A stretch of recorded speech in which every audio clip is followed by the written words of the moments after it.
next guest today is Dr. Swati Gar. Dr. Gar is the Medical Director of New Horizons Nursing Facilities and the Chair of the Infection Advisory Committee for the Society for Post-Acute Long-Term Care Medicine. Swati has been working with that society to offer guidance to the long-term care community. Welcome, Swati. I'm so glad you're with us. Our other guest, Pat Merriweather, who's especially active in Illinois, has described the impact of COVID in long-term care as a humanitarian crisis. How would you describe it? Thank you for having me. Pat is absolutely correct.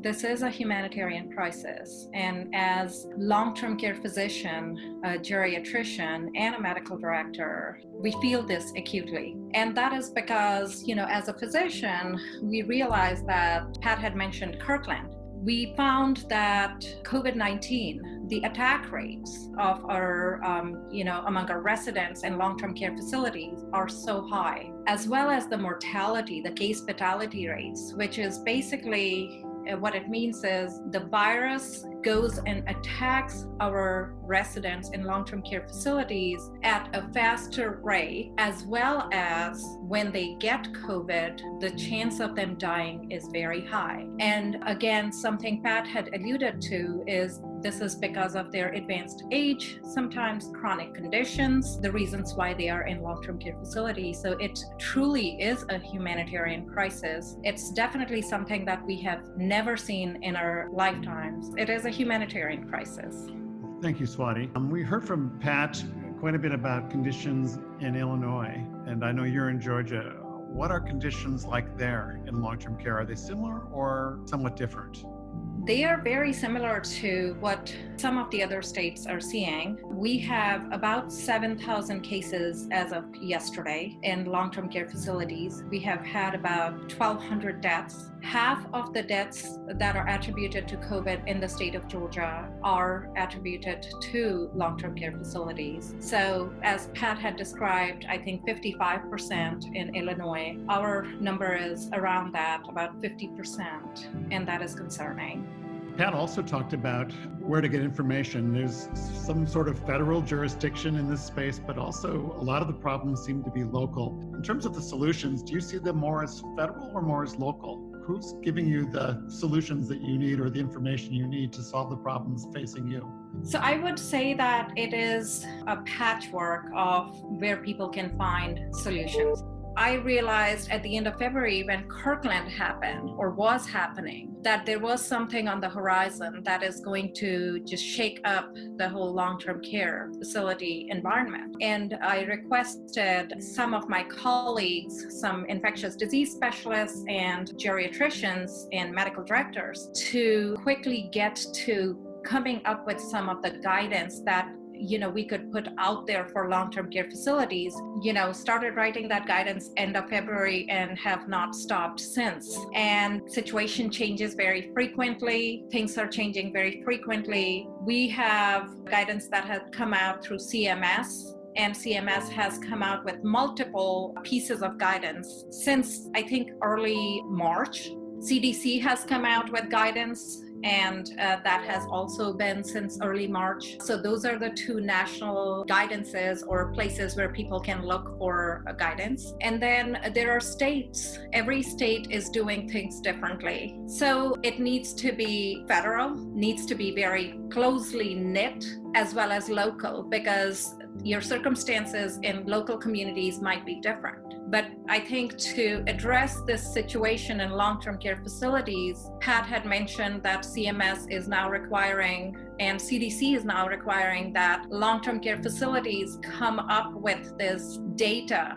to give to CMS and CDC. That's a step forward. However, I wish that we would go several steps forward and design a cohesive strategy for long-term care facilities. AMDA, or the Society of Post-Acute Long-Term Care Medicine, has requested CMS, I think many times in the past, to have a registry of medical directors in long-term care facilities throughout the country. And if we had that registry, the guidance that we were coming out with and what CDC and CMS was coming out with could have been communicated to them very, very early on. Because what we are seing is different facilities are at different levels of interventions. Different facilities are at different levels of availability of PPE, availability of testing, doing their clinical surveillance, putting things into place, adopting best practices. And if we had a national cohesive strategy and a way to communicate that, I think that will go a long way. So there's still work to be done there. Now, as far as local strategy is concerned,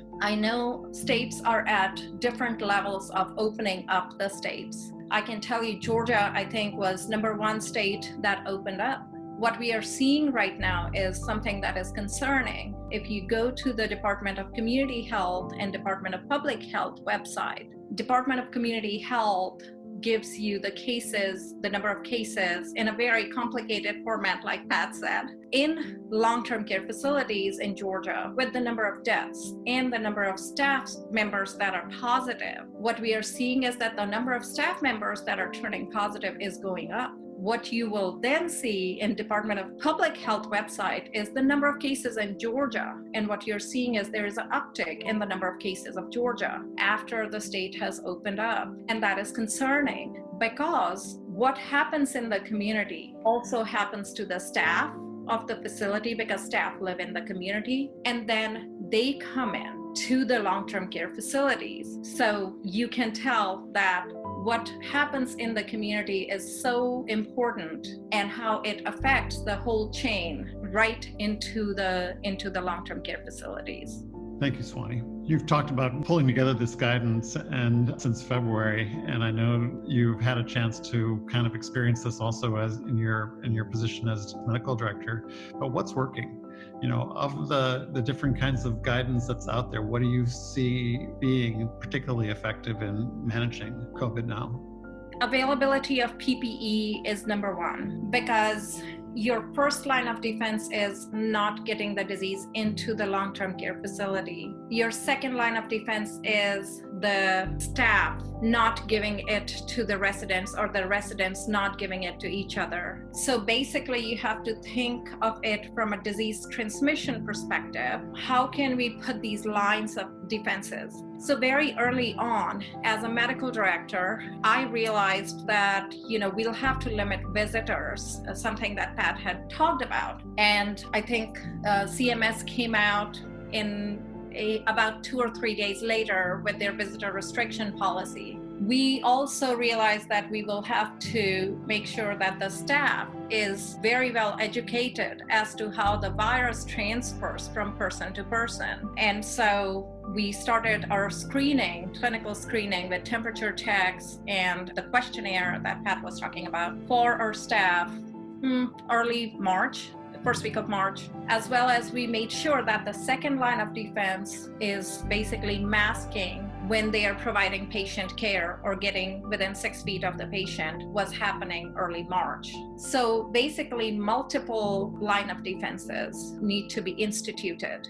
We also went into aggressively looking for disease, which is disease surveillance, clinical surveillance of our residents twice a day, which we are continuing. So in the last 100-something days, every day we have created a surveillance log of symptoms, common and uncommon symptoms. Those symptoms are available on the AMDA website, and I would strongly encourage people to look through those, because they have been extremely helpful for us in identifying the patients who may have these minimal symptoms of COVID and diagnosing people early through aggressive testing measures, and then moving them. We have a COVID unit that we planned very early on. So moving them into a COVID unit to take better care of those residents who are COVID positive, but also minimizing the disease burden in the rest of the nursing home. We are also very aggressively testing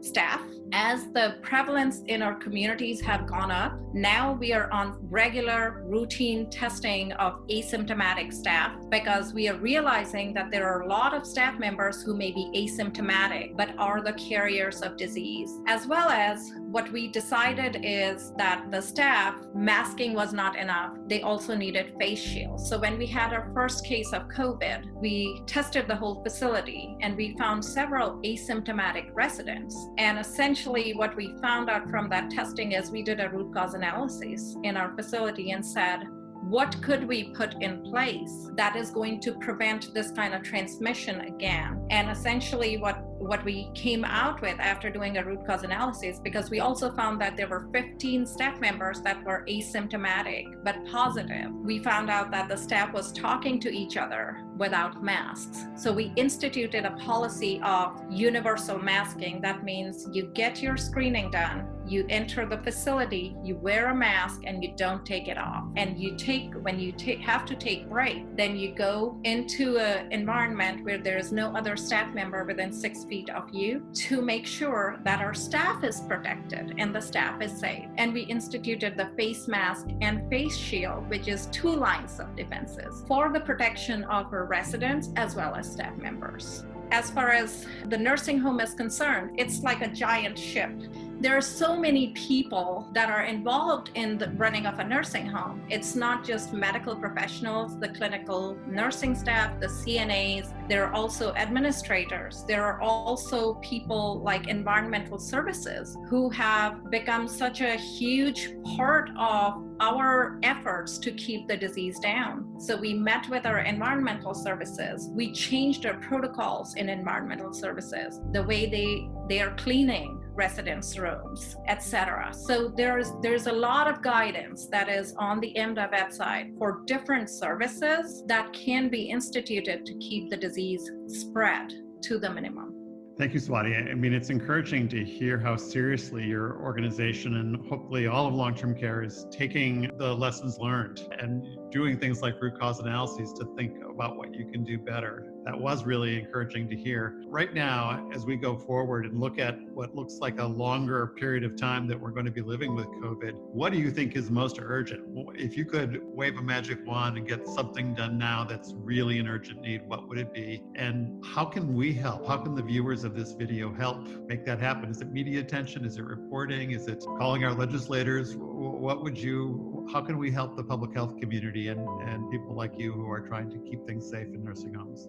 I think it's a very fast moving and evolving situation. First of all, nursing homes need to get well versed with the guidance out there and start looking at interventions that they can put in place that they may not have thought of from disease transmission perspective. Second issue that is becoming very, very important is person-centered care. And, that is something that Pat had alluded to. And I will just share my experience in our facility. I think it was the 10th of March that we had decided that we were going to limit visitors from coming in, which means all volunteers, all non-essential visitors, like Pat said, chaplains and families, most important the families. And we very quickly realized the kind of impact that it is going to have on patients or our residents' mental health and physical health, because it affects not just their mood, their sense of isolation, it affects their eating, it affects just everything.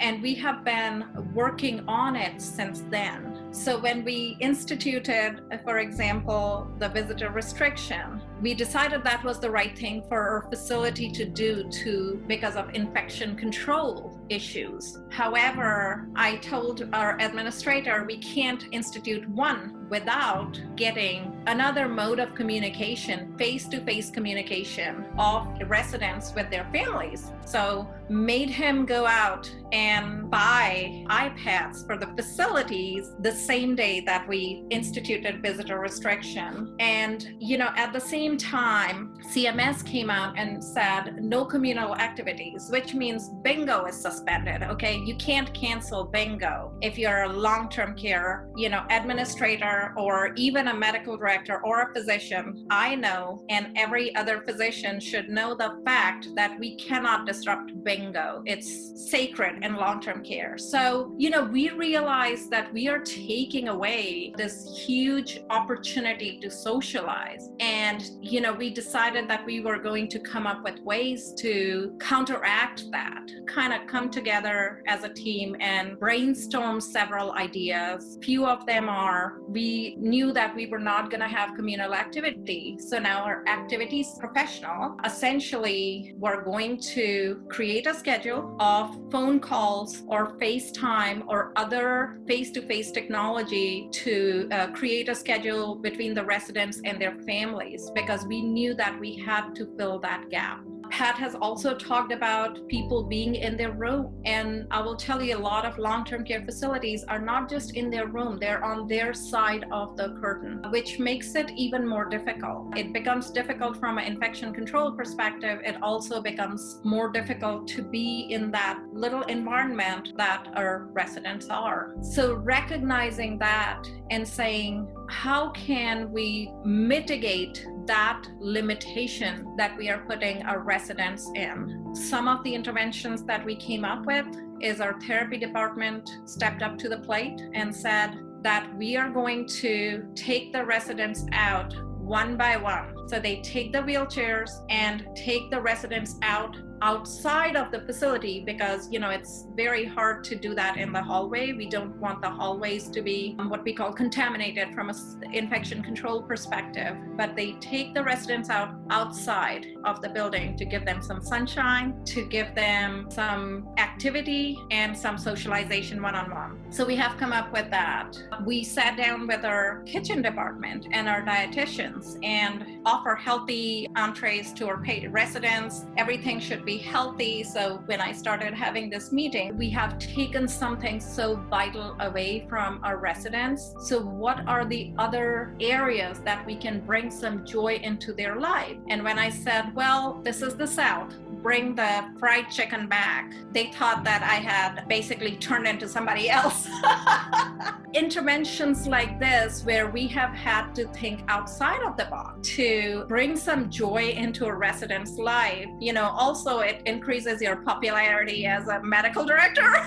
But we have done some things like popcorn evenings and ice cream night, etc., so that we are increasing the activity and the fun in their life without crossing those infection control practice lines. So I think that has been a huge area that we are focusing on right now. We have also become very diligent in observing their oral intake. So our CNAs and nursing staff is making sure that they are giving them their beverage of choice, which is probably is not water, but if they want to drink, a Diet Coke or whatever. So we have changed those things. We are very diligent about loss of function. That is very, very important. Like Pat had mentioned, 100 days into this intervention, you expect that people are going to have loss of function. So our nursing department has become extremely diligent in figuring out, is there loss of function?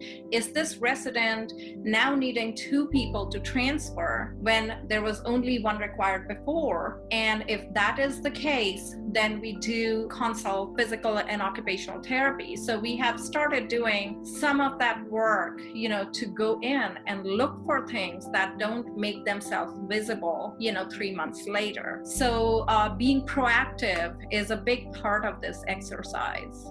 Thank you, Swati. I mean, you've given us a real sense of the complexity of things that you're managing there, and a great example of really trying to do things that are very patient-centered, even to bring some comfort to the people who live in long-term care facilities. I asked Pat this, I want to ask you too. As we wrap up, do you have any final words of advice for family members who are worried about a loved one in a long-term care facility, or for staff that might see things that are unsafe? What advice do you have for those two groups? I want to go back to answering the previous question that you had asked. I think what interventions are most needed now. One of the interventions that our people in the community can bring about, previously we had talked about how the prevalence of disease is increasing in the states that are opening up. That is a huge concern to us at long-term care, because it all comes down into the long-term care if the prevalence is increasing. We have seen that states that have instituted a masking policy, there are a lot of community level, city level interventions that have happened where businesses are not allowed to be open until they institute a masking policy and a social distancing policy. We have seen it very locally in some local cities, like in North Carolina. I have seen it for myself. I think those go a long way. Masking, hand washing, and maintaining social distance. This is something that CDC recommends but doesn't make you do. And I think it's very important for us to know that if CDC is recommending that, there is a reason why they're doing it. And if the society, the community is going to practice masking, social distancing, and hand washing, then we may start seeing decrease in those numbers that we have started kind of seeing go up. And again, at the end of the road is the nursing home. So those numbers matter. So that's what I would appeal to the community, that no matter what your state is asking you to do or not, or making you do or not, practice these common sense measures to keep yourself safe, but also to keep a resident safe ultimately.